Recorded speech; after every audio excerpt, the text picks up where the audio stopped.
안녕하십니까. 이어서 경남 뉴스입니다. 경남 지역 내 첫 메르스 환자가 입원해서 병원 전체가 폐쇄 조치됐던 창원 SK병원이 최대 잠복기가 지나가면서 격리 조치가 해제됐습니다.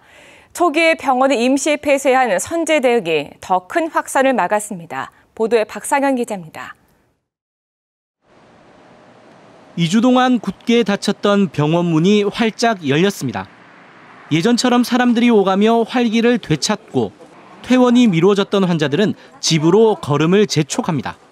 제일 종소리 12시 기다리잖아요. 네. 그거는 창원이라더라고요. 그 12시까지 기다리는데 가슴이 쿵쾅거려가지고 밤에 잠을 못 잤습니다.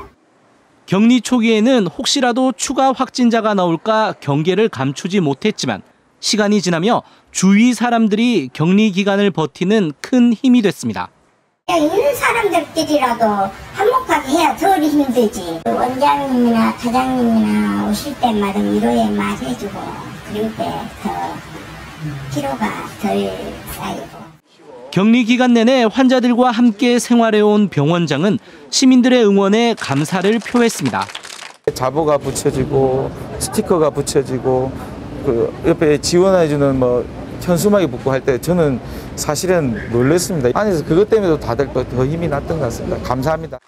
무엇보다도 창원이 잠재적인 슈퍼 진원지에서 벗어나게 됐다는 겁니다. 확진 환자가 발생했다 하면은 그 병원을 폐쇄하는 이런 수준으로 가서 이제 메르스 퇴치에 상당히 기여를 했다. 이렇게 우리 창원이 기여를 했다 이렇게 생각합니다.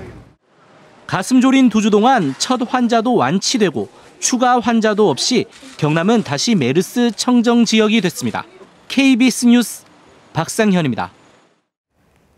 창원 SK병원의 격리 해제와 함께 도내 메르스 감염도 잠잠해지면서 위축됐던 소비 심리가 회복되는 등 경남 지방은 빠르게 평온을 되찾고 있습니다. 천연수 기자의 보도입니다. 창원 SK병원이 격리에서 해제되면서 경남 지역 메르스 관리 대상자는 큰 폭으로 줄었습니다. 병원 격리자는 1명만 남았고 자택 격리도 22명에 불과합니다. 이 추세대로면 이달 말 관리 대상자는 제로가 됩니다. 추가 환자 발생의 우려는 있지만 경남은 일단 메르스 안전지대를 회복했습니다. 우리 경남 같은 데는 메르스가 진정세로 완전히 돌아섰다. 저는 이렇게 조금 지금 전망을 하고 있고요. 위축됐던 소비 심리도 되살아나고 있습니다. SK병원에서 멀지 않은 식당의 점심시간. 메르스 사태가 터진 직후 한산했던 일주 전과는 달리 손님으로 붐비고 있습니다. 다 빈자리였습니다. 빈자리였다가 지금 이제 2, 3일 정도부터 다시 예약이 잡히기 시작해서 어제 같은 경우에는 다시 원상태로. 대형 할인점도 마찬가지로 완연한 회복세를 보였습니다. 메르스 환자의 완치 소식에 불안감이 가신 것입니다.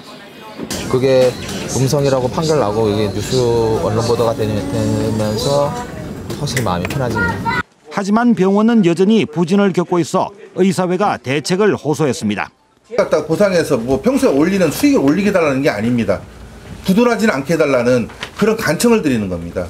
경상남도 메르스 대책본부는 인근 부산의 추가 환자 발생 소식에 비상체제를 계속 유지하기로 했습니다. KBS 뉴스 천연수입니다. 한국은행 경남본부가 메르스 사태로 어려움을 겪고 있는 피해 업체를 돕기 위해 특별자금을 확대 지원합니다. 한국은행은 관광과 외식, 소매 판매 업종 외에 신규로 병의원과 학원 등 서비스업에 대해서도 다음 달부터 자금을 지원하기로 했습니다. 특별자금 지원 규모는 약 500억 원으로 업체당 지원 한도는 금융기관 대출 취급액 기준 20억 원입니다. 어젯밤 9시 반쯤 창원시 진북면 진전터널 입구 100m 앞에서 42살 최모 씨가 몰던 승용차가 중앙분리대와 추돌한 38살 손모 씨의 승용차를 들이받았습니다. 이 사고로 운전자 손 씨가 숨졌습니다. 경찰은 최 씨가 혈중 알코올 농도 0.06% 상태에서 운전하다 앞서 있던 차량을 보지 못해 사고가 난 것으로 보고 있습니다. 밀양경찰서가 병원 응급실을 비롯해 상점의 업무를 방해한 혐의로 45살 김모 씨를 구속했습니다. 김 씨는 지난 1월 29일 밀양 삼문동의 한 병원 응급실에서 의료진들에게 욕설을 하는 등 동네 식당 등 업주를 괴롭히며 15차례에 걸쳐 업무를 방해한 혐의를 받고 있습니다. 진주교육대학교가 어제 정홍원 전 국무총리가 참석한 가운데 교육학술정보센터 기공식을 열었습니다. 내년 11월에 준공될 진주교대 교육학술정보센터는 전체 4,600여 제곱미터의 지상 7층 건물로 학술 논문 검색센터, 세미나실 등이 들어섭니다. 한편 정홍원 전 국무총리는 학생들을 대상으로 청춘의 특권이란 주제로 특강을 했습니다.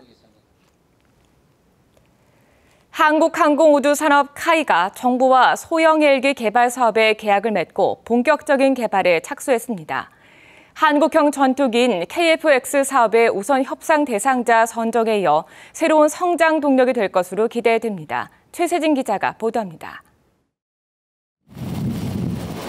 1조 6천억 원이 투입되는 소형 헬기 사업은 우리 군이 30년 넘게 운용 중인 500MD 등 노후 헬기를 대체하기 위한 것입니다. 군용 무장 헬기 개발과 함께 응급환자 후송 등 다양하게 활용될 민간 헬기 사업을 동시에 진행합니다. 산업통상자원부는 민군 겸용 부품과 민수 헬기를 오는 2020년까지 개발하고 이어 방위사업청이 2022년까지 소형 무장 헬기를 개발합니다. 민수와 군용 헬기를 동시에 개발하면서 3,400억 원의 개발 비용을 절감할 것으로 기대됩니다. 국산 헬기 수리원의 개발 경험과 인프라를 바탕으로 국가 항공산업 역량을 총결집하여 이번 사업을 반드시 성공시킬 것이며 이번 소형 헬기는 해외 파트너인 에어버스 헬리콥터의 H155를 기반으로 개발합니다. 개발이 끝나면 에어버스 헬리콥터는 기존 H155의 생산을 중단하는 대신 카이가 독점 생산한 소형 헬기를 공동으로 판매할 계획입니다. 카이는 개발된 소형 헬기를 1,000대 이상 판매하는 것을 목표로 경제 파급 효과는 23조 원, 11만 명의 일자리를 창출할 것으로 전망하고 있습니다. 이번 개발 사업에는 항공우주연구원 등 16개 연구소와 대학, 20여 개의 국내 업체가 참여해 각종 부품의 국산화에도 이바지할 것으로 기대됩니다. 한국형 전투기 KF-X 사업에 이어 이번 소형 헬기 개발 사업도 카이가 맡게 되면서 4천 MRO 사업 유치에도 탄력을 받을 수 있을지 주목되고 있습니다. KBS 뉴스 최세진입니다.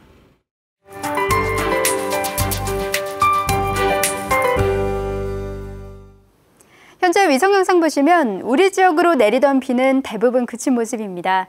오늘은 종일 흐린 하늘 모습을 보이겠습니다. 밤사이 내린 비의 양을 살펴보면 거창군 북상면으로는 80mm, 창원에는 38mm의 비가 내렸습니다. 대부분 지역에서 30에서 60mm의 강우량이 예상됐습니다. 현재는 비가 그치면서 구름 많은 하늘 모습을 보이고 있는데요. 한낮 기온은 거창이 25도, 창원이 26도로 어제보다 1, 2도가량 높겠습니다. 비가 내리면서 대기질도 한층 깨끗해졌습니다. 미세먼지 농도는 좋음 수준까지 올라가겠습니다. 오늘 창원의 아침 기온이 20도로 대부분 지역에서 19도 안팎으로 시작했습니다. 한낮 기온은 창원이 26도, 함안이 27도로 어제보다 1, 2도가량 높겠습니다. 서부 지역으로도 대부분 비가 그친 모습입니다. 오늘 낮 기온은 거창이 25도, 합천이 26도로 26도 안팎에 머물겠습니다. 현재 동해남부 전해상과 남해동부 먼바다로 풍랑 예비특보가 내려져 있습니다. 또 낮부터 돌풍을 동반한 천둥 번개가 치는 곳이 있겠습니다. 이번 주말에는 날씨로 인한 불편함은 없겠습니다. 월요일까지는 구름만 간간히 지나다 화요일 다시 장맛비가 내리겠습니다. 기상정보였습니다. 거제 지역 어린이집 10곳 가운데 한 곳이 행정지원금을 부정하게 사용한 것으로 나타났습니다. 거제시는 지난 1년 동안 어린이집 250곳을 지도 점검한 결과 전체의 9.2%인 23곳이 지원금 사용 규정을 위반한 것을 적발하고 행정처분을 내렸다고 밝혔습니다. 거제시는 이들 가운데 위반 정도가 심한 2곳에 대해 시설 폐쇄와 운영 정지 명령을 내렸습니다. 통영 출신 사업가가 고향 마을 노인들을 위해서 선풍기 625대를 기증했습니다. 통영시는 삼원화학 박중소 대표가 고향인 통영시 욕지면에 선풍기를 무상으로 기증해 노인과 저소득층에 전달했다고 밝혔습니다. 박 씨는 올여름 어르신들이 무더위 걱정 없이 건강하게 지내시길 바라는 마음으로 후원을 결심했다고 밝혔습니다. 대한항공이 서울 진주 항공 노선에 대해 다음 달 폐쇄 방침을 정했습니다. 진주시와 사천시는 탑승률 저조에 따른 적자 누적을 이유로 대한항공이 다음 달 20일부터 서울 진주 노선 폐쇄 방침을 통보해 왔다고 밝혔습니다. 이에 대해 박대출 의원은 혁신도시 입주와 항공산업 국가 산단 지정 등 급속도로 성장하고 있는 두 도시의 인구 증가를 고려하지 않은 결정이라며 항공노선 폐쇄 방침을 처리할 것을 요구했습니다. 진주시가 올해부터 진주 남강 유등축제에 대해 전면 유료화 방침을 다시 확인했습니다. 이창희 진주시장은 어제 기자회견을 통해 올해부터 진주 남강 유등축제 기간 천수교에서 진주교까지 강변과 진주성 구간을 전면 유료화해 만원 안팎의 입장료를 받아 축제의 자립도를 크게 높이겠다고 밝혔습니다. 진주시는 다음 달 중으로 유등축제 유료화 계획을 공식 발표합니다. 여영국, 김지수, 전현수, 경남도의원 3명은 어제 의령 풍력발전소의 사전 재해 영향성 검토가 허위로 작성됐다며 공사를 중단해야 한다고 주장했습니다. 이들 도의원은 풍력발전기 25개가 설치될 의령 풍력발전소 예정지는 지난 2003년 태풍 매미 때 산사태가 나 6명이 숨졌지만 의령군과 경상남도의 사전 재해 영향성 검토소에 재해 위험이 없다라며 허위로 작성됐다고 주장했습니다. 제21회 마산음협 전국음악콩쿨 입상자 음악회가 내일 오후 6시 창원 3.15 아트센터 소극장에서 열립니다. 김해문화재단 창립 10주년 기념 동행전이 다음 달 5일까지 김해문화전당 윤술미술관에서 전시됩니다. 12번째 기획전 토이스토리 추억의 장난감전이 오는 9월까지 거제 해금강 테마박물관에서 전시됩니다. KBS 뉴스를 마칩니다. 고맙습니다.